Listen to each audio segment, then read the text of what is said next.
BC Greens would like to welcome you here to our press conference at the Martin Batchelor Gallery. Today we'll have Jane starting. We'll be speaking for 5 minutes, highlighting the position of the BC Greens, criticising the BC Hydro's proposed rollout of wireless smart meters. Following Jane, we'll have Dr. Magda Havas from Trent University in Ontario, who will be talking for 5 minutes on the health effects and ongoing research regarding smart meters. And to finish, we'll have Elizabeth May from the Federal Green Party talking for 5 minutes on the different standards that are present in European countries regarding wireless and smart meters. After that, we'll have a short question time. Hope not to take your time up for too long. May I introduce Jane Stark of the Provincial Party, of the Provincial Green Party. So Matt is Australian, so I go by Sturk. He calls me Stark, but I'm Starkly Sturk. I want to thank you for coming. It's a very important issue. I don't know about the media, but I know that daily I'm getting more and more emails from people saying, what can we do to deal with this issue of smart meters? In British Columbia, I don't want a smart meter on my home, and I need to know what the solution would be. And the Green Party supports the development of a smart grid. We believe that there is an important part that needs to be played in conservation in learning as individual British Columbians how to use our energy more efficiently. And we want to encourage conservation. And we believe that other things need to be in place prior to the implementation of any technology solution. And smart meters are being foisted on people throughout the world, primarily in North America and some of the developed countries. And they are essentially a technological solution looking for a problem. And many utilities have adopted these things without proper consultation of the people in their region. And they have the same kind of backlash. Many jurisdictions, when they experience the backlash, have stopped the installation of the program. And some of them have actually canceled it. And we believe that's what BC Hydro should do. When you're developing a plan for a smart grid, the meter that you choose, the way that you manage the electricity, is the last part of the plan, not the first part of the plan. And it can only be installed if it's proven safe and cost effective. And we believe there are real health concerns with wireless technology.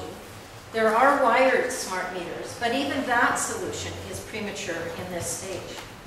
So the BC Greens believe that prior to the decision about what kind of technologies to assist our efforts in conservation, we need to have things in BC like feed-in tariffs, time of day pricing. We need to have exercised all of our conservation strategies, including incentives for people to start conserving electricity. We need to have programs and incentives in place to make our homes and our buildings more energy efficient. And we believe we need to have a distributed grid. Part of the problem is that we have grown up in British Columbia believing that we have to have this backbone grid, which loses a huge amount of electricity and is very inefficient. And the Greens believe that we need to go to regional self-sufficiency in our energy production and use. We also believe that the public deserves a cost-benefit analysis for any decision that's made by BC Hydro and the government of BC about how we're going to manage our electricity for the 21st century. We also believe the public has a right to public consultation so that when we are going to install something on someone's home, people have a right to know what that is, what the implications of that technology are, and they have a right to be able to say no. BC is going down the route that Ontario has already gone down with the smart meter program. And what we're finding, what Ontario is finding, is that there is an increase in cost rather than the decrease promised by the industry that is promoting smart meters. And there's no net benefit in terms of energy conservation.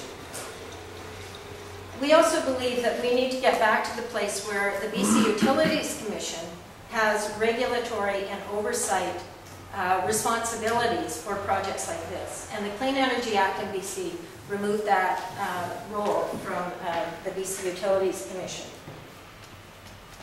The other real issue here is the potential risk for wireless technology.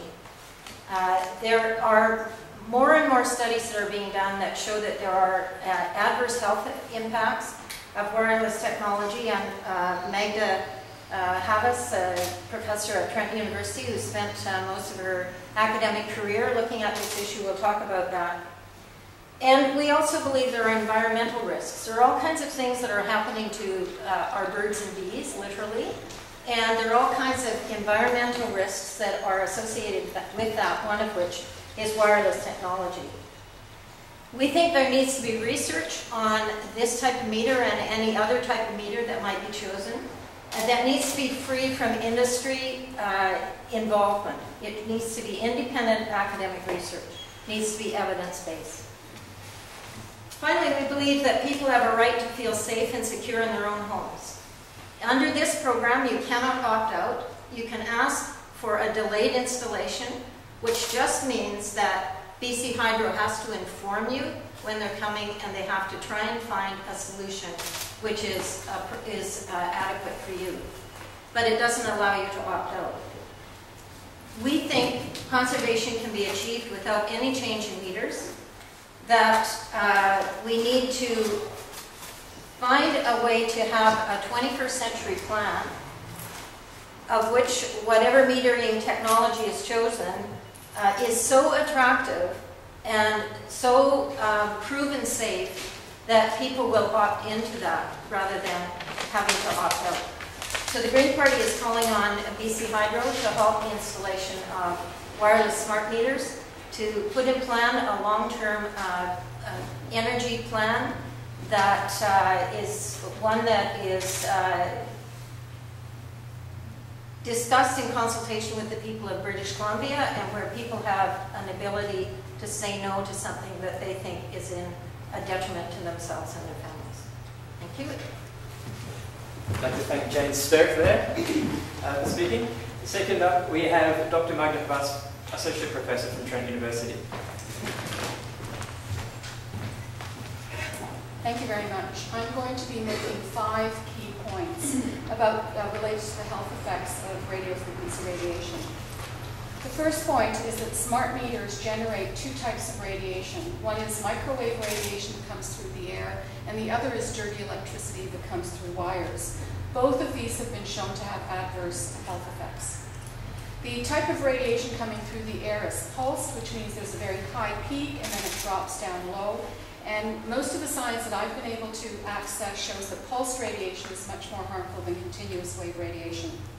The smart meters in British Columbia are going to be meshed, which means they're talking to each other.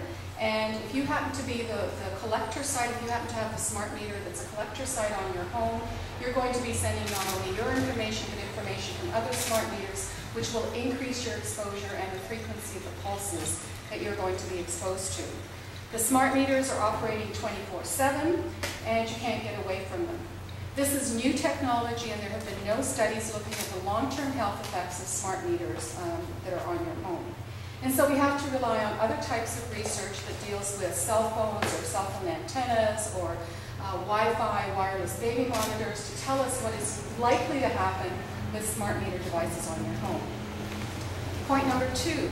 The World Health Organization in May of this year came out with a statement that radio frequency radiation from cell phones, from smart meters, from Wi-Fi is a possible human carcinogen. That just came out very recently. And so you're going to have a device on your home that generates a possible human carcinogenic substance.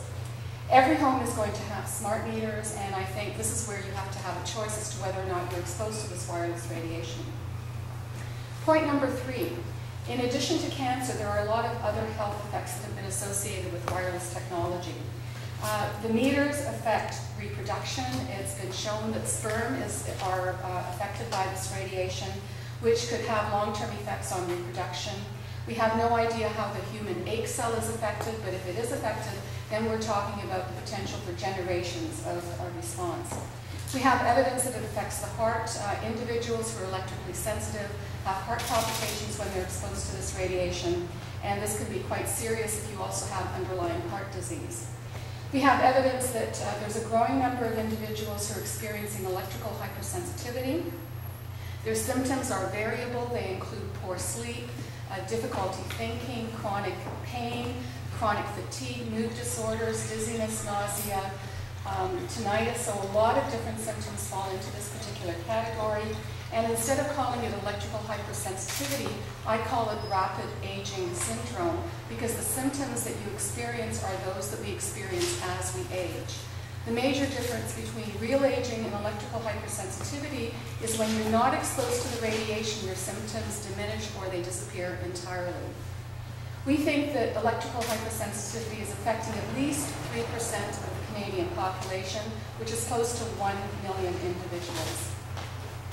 The analogy that I'd like to present to you about how relatively harmful smart meters are compared to other technologies is the analogy related to cigarette smoking. Smoking a cigarette is like using your cell phone. You're exposed to the radiation firsthand, and that's likely to be much more damaging than secondhand smoke. But having a smart meter in your home is like being exposed to a secondhand smoke, because it is a possible human carcinogen. Point number 4, what does the future hold in store for us? Initially, it starts with monitoring electricity. In Ontario, they're beginning to monitor water, and eventually they will begin to monitor gas. And so you're going to have levels of radiation increasing in your home every single time a new wireless monitoring system is devised.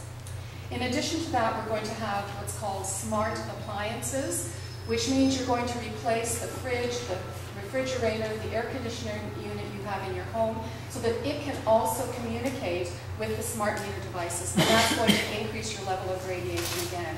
So the secondhand smoke level analogy means that our levels of radiation are constantly going to go up and up and up. And the final point I would like to make is that there is an alternative to wireless smart meters, and that is to put the radiation on the wire. You can use electrical wires, you can use your phone line, you can use cable, or you can have a dedicated wired system in your home. And I think it's extremely important to give people a choice, particularly if they're electrically sensitive, particularly if you have young people in your home, because they're much more sensitive to this radiation. If you have an impaired immune system, or you're elderly, you're already dealing with cancer and other health problems, then I think it's absolutely mandatory that you be exposed to as little radiation as possible. And you can only do that if we oppose the wireless smart meters and go to something that's wired and doesn't cause the problems. Thank you very much. Thank you, Dr. Havas. I'd like to next give a warm welcome to Elizabeth May of the Federal Green Party. Elizabeth.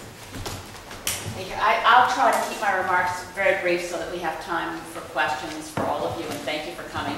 And also, I'll add a bit in French for mes amis en français. As the federal leader of the Green Party of Canada and member of Parliament for Saanich Gulf Islands, BC Hydro's plans are not in my jurisdiction. I am, though, a BC Hydro customer. I'm a British Columbia resident. And I'm very grateful to Jane Stark, leader of the Green Party of British Columbia, for the political courage to say that this is an issue, and that those people who may be fighting a fairly lonely battle to tell BC Hydro that they don't want a wireless smart meter on their home, that they have an ally in the sensible policies of the Green Party of British Columbia. There's no question that the evidence around electromagnetic frequency, it remains controversial. The International Agency for Research on Cancer is a branch of the World Health Organization, as Dr. Havas has just said, has upgraded their concern to say this is a Class 2B carcinogen, which means that they're looking at the evidence more seriously. But when you look at the kind of mounting evidence, and this is where epidemiology around new technologies is always slower to react, there's a lag time. And in the same way that when my grandfather first died of lung cancer, it was still controversial to say that cigarette smoking had caused the lung cancer. And in the same way that when I was fighting Agent Orange, Health Canada made it very clear that there was absolutely nothing wrong with Agent Orange, and the people in my community were being silly in thinking that we should oppose it. It takes a while sometimes for the evidence to pile up. But the epidemiological work around cell phone use has been around for some time. Leading epidemiologists from Sweden, particularly Dr. Hardell and Dr. Eriksson, said many years ago that they were seeing a link between cell phone use and brain cancer. It was subsequent to that that I read in The Lancet that the British Medical Journal was saying, look, the evidence is not yet so clear that we should say that cell phones should be banned. But as a matter of precaution, we do say, and this was an editorial in The Lancet more than a decade ago, that children and adolescents should not be using cell phones. So for those who say that there is no health evidence whatsoever about electromagnetic frequency, they're simply indulging in either wishful thinking or willful blindness. There is evidence. It falls short of the level of being so conclusive that you would take immediate action to ban this technology. But sensible use and precaution is required, particularly for those who are sensitive, particularly for children, and particularly in an instance like this, where BC Hydro has a monopoly and is giving its customers no choice. So for that, as a resident of British Columbia, I'm extremely grateful to Jane Sturck for political courage. Je vais ajouter quelques mots en français. Maintenant, nous avons pas la preuve, mais beaucoup des études qui montrent des inquiétudes au sujet de la fréquence électromagnétique. Et il y a vraiment les concerns pour la santé. Et dans les questions de la smart meters de BC Hydro, nous avons les concerns économiques et aussi pour les questions vraiment dans l'énergie efficace. Cette question de smart meters qui montre qu'il marche ou non. Maintenant, nous n'avons pas les réponses absolument certaines. Mais nous avons dans le Parti vert de Colombie-Britannique une chef comme Jane Sturck, avec le courage en politique pour dire que maintenant, non aux smart meters. Et c'était absolument obligatoire d'avoir les études, d'avoir les témoignages dans le système de la Commission des utilités, le British Columbia Utilities Commission, qui, dans nos avis, c'est très important d'avoir l'étude par et les décisions dans le système de réglementation de British Columbia Utilities Commission. Alors, dans les juridictions en Europe, il y a une réglementation contre ces technologies plus strictes qu'en Canada. And with that, I had neglected to mention that at the federal level, I will be introducing private members' legislation to ensure that Health Canada revamp its regulations of electromagnetic frequencies to be consistent with the levels in Europe and particularly in Germany. They have adopted the precautionary principle there, and they are making sure that the technology, while in use, is held to much lower levels of exposure than what we see in Canada. And thanks very much, and I'm sure Jane and Maggie, maybe we should all stand near the front in terms of questions, and please tell us to whom you want to direct your question. Jane, I'm curious, in your 2009 election platform, you called for full implementation of smart meters by 2012. Can you move up to the podium? So that policy, I'm surprised by that. So it is not a policy, in fact, that would be consistent with our belief that we need to move to conservation and that we would need to have the plan for the smart grid in place prior to the meters.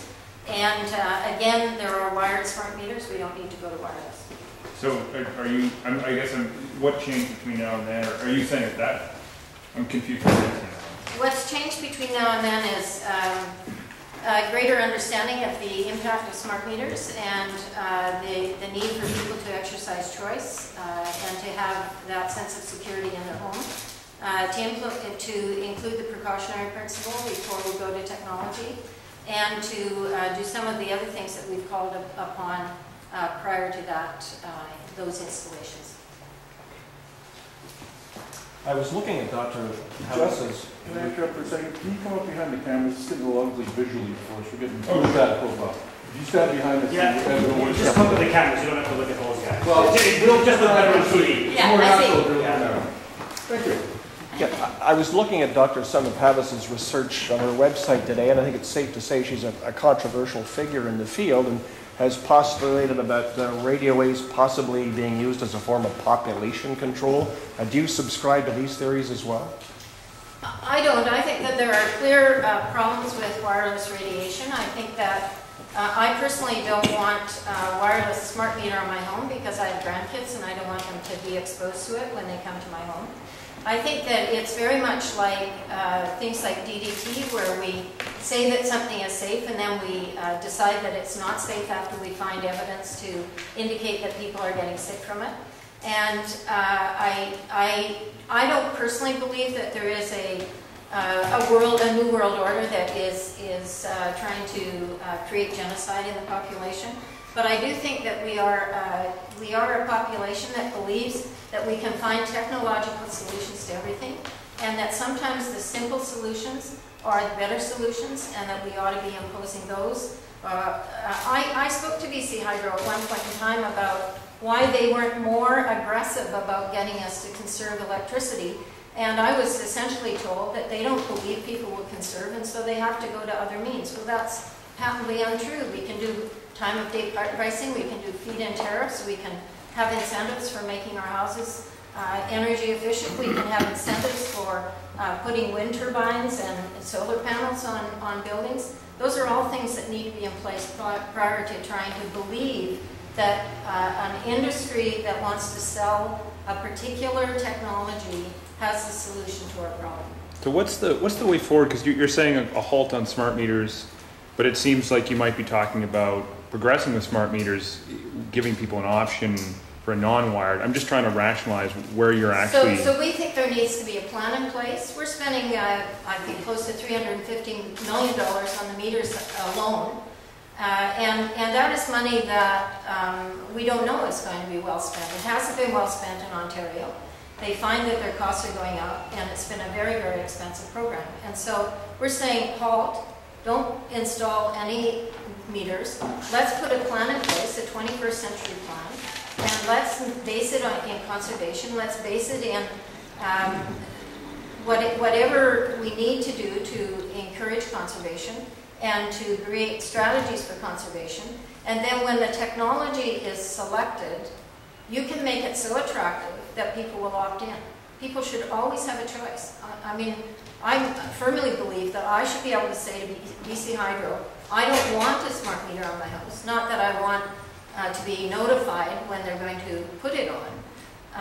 And what happens where these jurisdictions where they, I think in Victoria and in Australia, they've installed 600,000 before they put a moratorium on, because people said, hey, we don't want this.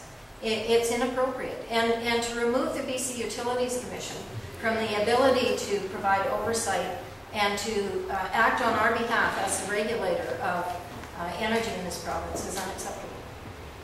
So your concerns obviously go well beyond the wireless aspect. They go to privacy, they go to security, they go to personal choice, and they go to health.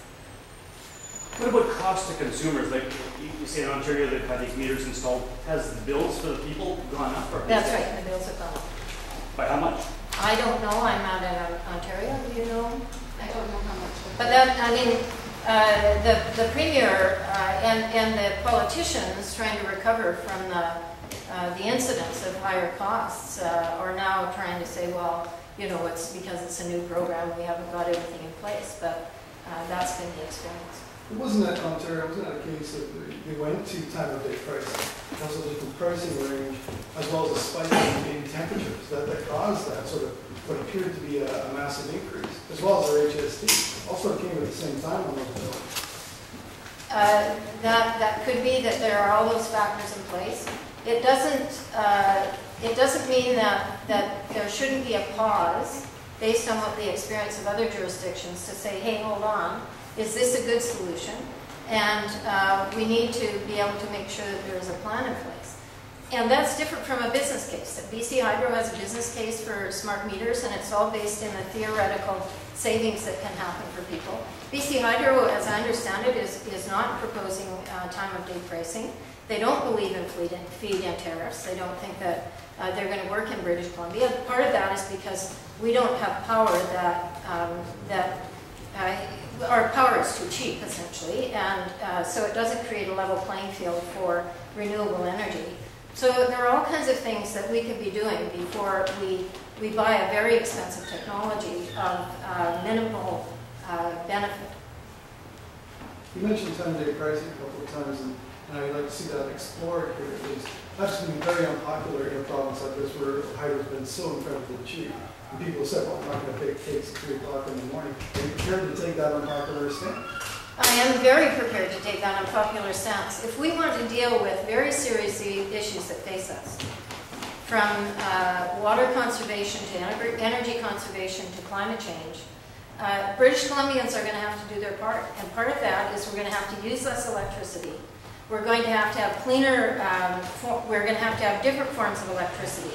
So moving from, we need to preserve our heritage hydro, but we should be investing in things like geothermal, which is almost as cheap as hydro, and then wind and solar and tidal. And so there are all kinds of things that we need to do if we actually want a future for our grandchildren. And I believe that this is the issue of our time. And if there aren't political parties that are prepared to do this, except for the Green Party.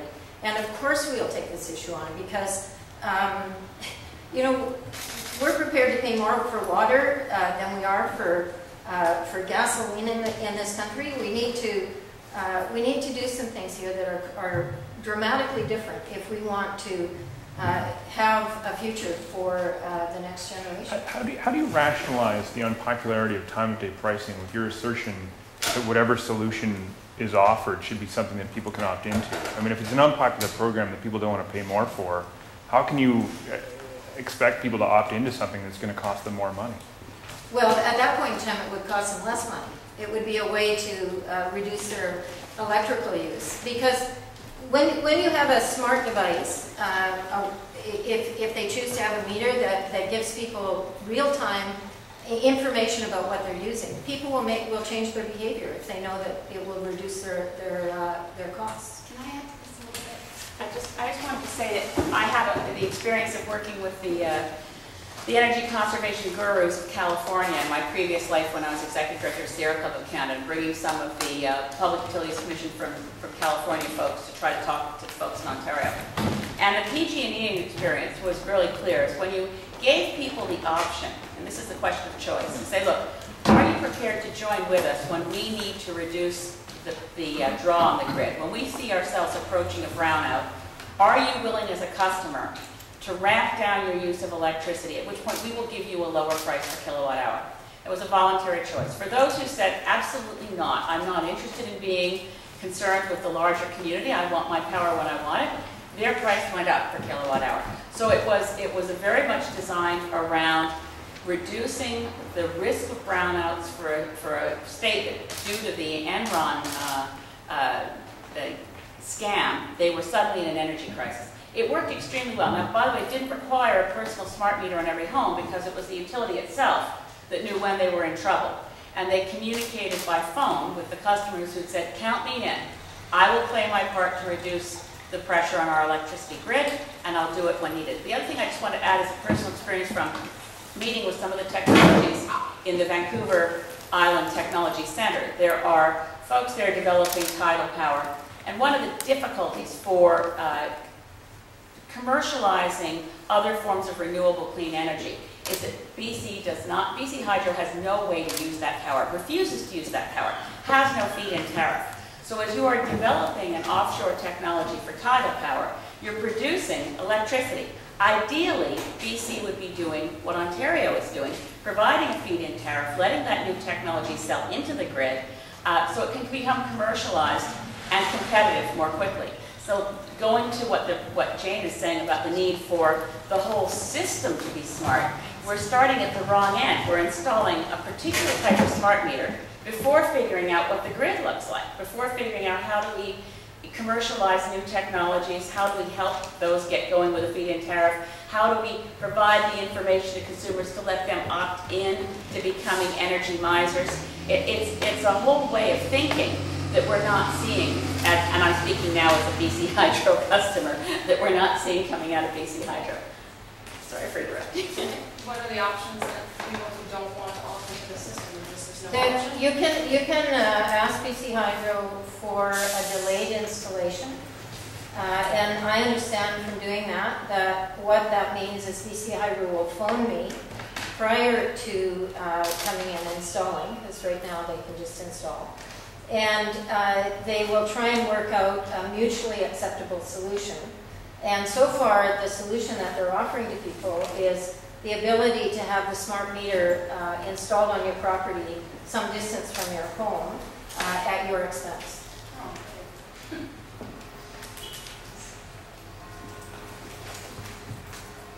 Just one final question again, perhaps for Dr. Savas. Yeah.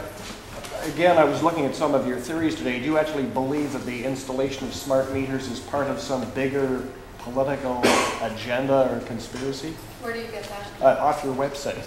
No, there's nothing like your that. theories about radio, the use of electromagnetic frequencies as means of population control. Is this part of that? If you actually read what I have written and looked at the YouTube videos, what I'm saying I read it this morning, yes. Okay, then you didn't read the whole thing, because what I say at the end is that I don't believe this is a form of population control. I don't believe this is a conspiracy theory. What I believe is it's based on ignorance. People are simply unaware of the health effects. And it's based on greed. There are a lot of people making money on designing these smart meters and designing new appliances that will ultimately communicate with the smart meters. So I really think the agenda here is to use a technology that hasn't been sufficiently tested, where the health effects are far outweighing any of the benefits of using wireless technology. So I don't make any statement that this is a conspiracy theory. I question that because a lot of other people are making that statement, and I believe it's greed and ignorance of the health issues.